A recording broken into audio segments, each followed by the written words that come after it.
Hola a todos, ¿qué tal están? Espero que la estén pasando excelente y espero que si están viendo este video, espero que lo disfruten tanto como yo. En estos días he estado pendiente de ver algo de la programación de Nickelodeon, ¿verdad? De ahí el nombre del título del video. Y he notado que obviamente hay un enorme trecho entre lo que era Nickelodeon cuando éramos niños, ¿verdad? En la década de los 90 y lo que es Nickelodeon hoy. Así que estamos viendo que hay un cierto declive en el potencial creativo que tiene Nickelodeon como empresa. Nosotros que crecimos en la década de los 90, bueno, yo conocí Nickelodeon más o menos en el año 95, pero era un canal que tenía tanta variedad de caricaturas y de series que era impresionante para uno como niño.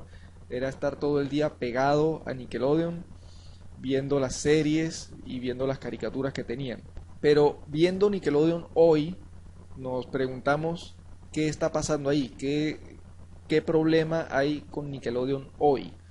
Entonces, esa es una pregunta un poco complicada de contestar, pero para contestarla vamos a irnos un poco a una brevísima reseña histórica en la cual no voy a ahondar mucho porque, como dije antes, no es la época en la que yo conocí Nickelodeon, pero durante la década de los 70, más o menos, existía un programa de variedades llamado Pinwheel, que era un programa de variedades orientado para niños, adolescentes y también en algunos casos jóvenes adultos, ¿no? Tenía sketches humorísticos de todo tipo y era un humor que era bastante aceptado en la audiencia estadounidense. Nosotros no llegamos a conocer Pinwheel aquí en Latinoamérica porque ya para finales de la década de los 70 Warner compró el espacio de Pinwheel, pero decidió convertirlo en un canal como tal y así nació Nickelodeon. Pero durante toda esa época Nickelodeon no tenía series en caricaturas, no tenía caricaturas. Lo único que contaba era con series live action o series con actores reales, sketches cómicos, programas de concurso y todo orientado hacia una audiencia infantil o adolescente. Nickelodeon da ese salto a lo que conocimos nosotros, aquí en Latinoamérica sobre todo. Por ahí en la década de los 90, principios de los 90, ellos deciden incorporar las primeras caricaturas, el primer bloque de caricaturas, que eran los primeros Nicktoons. Series como Ren y Stimpy, los Rugrats, Dog y otras series que fueron agregándose poco a poco. Pero ellos se estrenaron en las caricaturas con esa serie y posteriormente fueron creando nuevo material y otras series live action también que fueron agregando, como por ejemplo Kenan y Kel, Clarissa, Pete y Pete, por supuesto, una excelente serie que todavía, incluso hoy 2016, todavía la veo y me encanta. Otras series también, como por ejemplo Las Leyendas del Templo Escondido, Le temes a la oscuridad, por supuesto, la primera serie de terror que más de un susto nos pegó a todos. Y eran series espectaculares. También tenían otras caricaturas como Oye Arnold, Los Castores Cascarrabias, Cat Dog,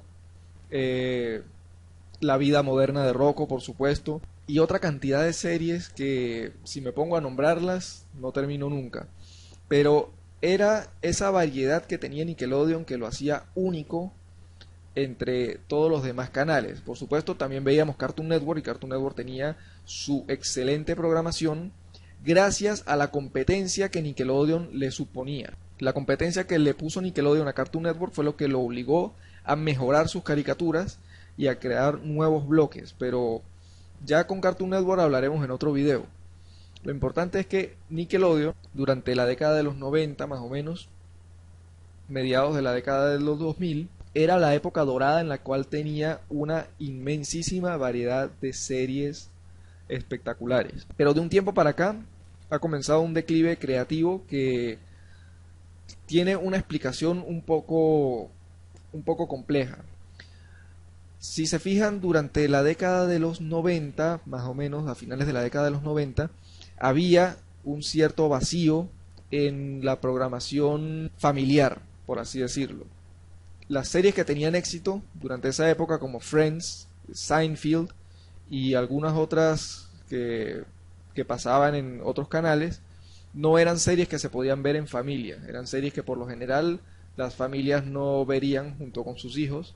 Entonces había un cierto nicho ahí. Viacom, la empresa que es dueña tanto de MTV como de Nickelodeon, la cual le compró a Warner a principios de la década de los 90, decidió darle otro rumbo a Nickelodeon y decidió orientarlo hacia temas o un humor más familiar, ¿no? Un humor que se pudiera ver en casa con toda la familia. Pero si hay algo que de verdad, a mi juicio, se puede decir que arruinó a Nickelodeon, honestamente lo voy a colocar aquí en pantalla, no se ofendan, pero... ¿Listos, chicos? ¡Sí, capitán! ¡Estamos listos! ¡No los escucho!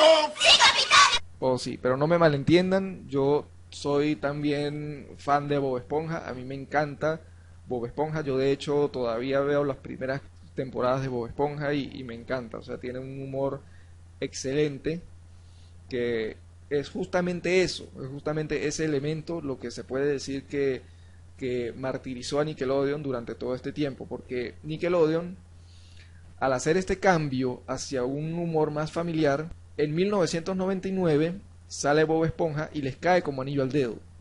Les cae como anillo al dedo porque era el programa que ellos necesitaban para hacer ese cambio, porque era una serie que tenía un humor que no era ácido, era un humor surreal, pero era un humor que se podía disfrutar en familia.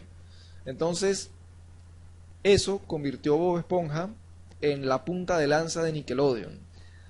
Y gracias a que el éxito que tuvo Bob Esponja fue tan arrollador, Nickelodeon comenzó poco a poco a cancelar todas las demás series que tenía en su programación poco a poco y fue reemplazándolas con otras series que tenían un humor más o menos similar a lo que necesitaban enfocarse en esa época.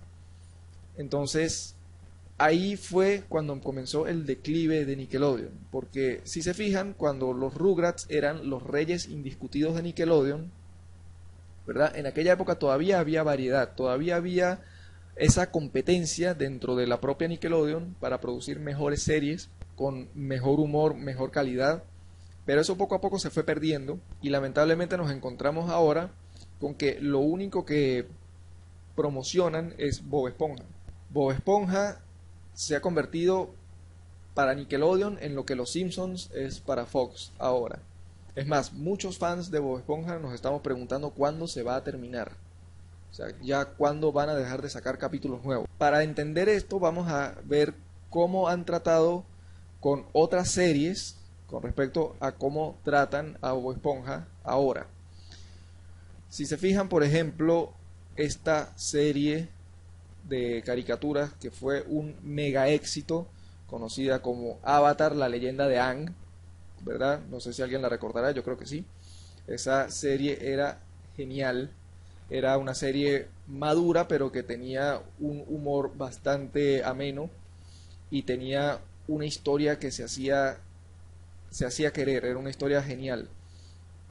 Esa serie recibió un tratamiento terrible por parte de Nickelodeon porque, a diferencia de Bob Esponja, que tuvo hasta 2 películas increíblemente exitosas que tuvieron presupuestos altísimos, Avatar recibió el deshonor de tener su versión live action por nada más y nada menos que M. Night Shyamalan, y que fue un desastre total. Esa adaptación fue terrible, fue nefasta y prácticamente hundió a la franquicia. Pero también le sucedió lo mismo a su secuela, La leyenda de Korra, ¿verdad? Que no solo tuvo un pésimo trabajo de marketing, sino que además se atrevieron a ponerla la última temporada por internet. O sea, no la sacaron por Nickelodeon, sino la sacaron por internet, sobre todo allá en Estados Unidos, y eso generó cierta confusión porque ahora es como si Nickelodeon solamente supiera promocionar a Bob Esponja. O sea, no tenían otra cosa que no fuera Bob Esponja en su grilla de programación. Entonces, si queremos ver un ejemplo de lo bajo que ha caído Nickelodeon, tenemos que ver la historia de una de las caricaturas más aclamadas del día de hoy, ¿verdad? A la cual Nickelodeon le hizo así. ¿Y a qué caricatura me refiero? Me refiero nada más y nada menos que a Hora de Aventura. Nickelodeon tuvo la falta de visión, la falta de tacto de hacerle así a nada más y nada menos que a Hora de Aventura. Y eso yo creo que es un error que lo van a estar lamentando de aquí hasta 1000 años. Porque Hora de Aventura es una de las series más exitosas hasta el día de hoy. Y Nickelodeon tuvo el craso error de rechazarla no una, sino 2 veces. No solo la rechazó 2 veces, sino que además la rechazó para colocar en su programación una caricatura que fue a todas luces desastrosa, llamada Fanboy y Chum Chum, que yo creo que prácticamente nadie la recordará justamente por lo desastrosa que fue. Entonces Nickelodeon decidió encerrarse en esta onda netamente corporativa, en la cual ya no deciden tomar ningún riesgo, ya prácticamente todas sus fichas las han apostado a Bob Esponja, y eso le ha traído un declive en la creatividad y en la variedad de sus programas que ha sido nefasto para la cadena. Ahora, en pleno 2016, Nickelodeon ha comenzado poco a poco a recapacitar y a poner cierto énfasis en aquella nostalgia de los 90, ¿no? En aquella época dorada en la cual tenían sus programas que valían oro y que poco a poco fueron olvidando, ahora los están resucitando a cuentagotas. Por ejemplo, sé que viene una nueva película de la vida moderna de Rocco y que están pensando resucitar Oye Arnold, que era una de las series más geniales que tenían en su época. Pero si alguien de Nickelodeon está viendo esto, ojalá que sí, ojalá que alguien de Nickelodeon vea esto, yo tengo particularmente una lista de sugerencias que voy a dejar aquí en pantalla ahora.